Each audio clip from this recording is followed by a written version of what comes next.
नमस्कार, मैं हूं विजयश्री और स्वागत है आपका सियासत नगरी में। लोकसभा में ऑपरेशन सिंदूर पर चर्चा के दूसरे दिन केंद्रीय गृह मंत्री अमित शाह ने खुलासा किया कि पहलगाम उग्रवादी हमले के पीछे जिन उग्रवादियों का हाथ था उन्हें ढेर कर दिया गया है। तीनों उग्रवादी सुलेमान, जिब्रान और अबू हमजा को सेना, सीआरपीएफ और जम्मू कश्मीर पुलिस ने मिलकर एक संयुक्त ऑपरेशन महादेव में मौत के घाट उतार दिया।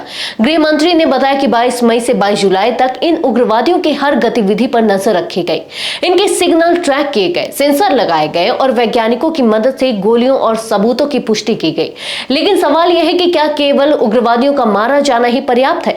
क्यों हर कुछ महीने में कश्मीर खून से लाल हो जाता है? क्यों हमले के बाद ही सरकार एक्शन मोड में आती है? शाह ने लोकसभा में बताया कि 22 अप्रैल को हमले के बाद 23 अप्रैल को ही एनआईए जांच तय कर दी गई थी।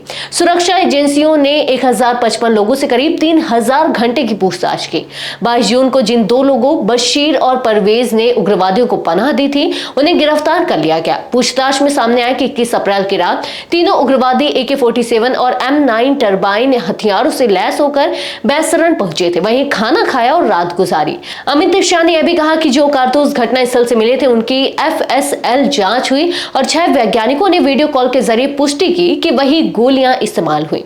लेकिन देश की जनता अब सरकार से सिर्फ डेड बॉडी काउंट नहीं चाहती, वो जानना चाहती है कि हमारी खुफिया एजेंसियां कहां थी जब उग्रवादी पहलगाम तक पहुंच गए।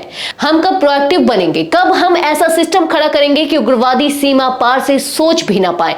कश्मीर में खून बहता है, हम श्रद्धांजलि देते हैं फिर भूल जाते हैं।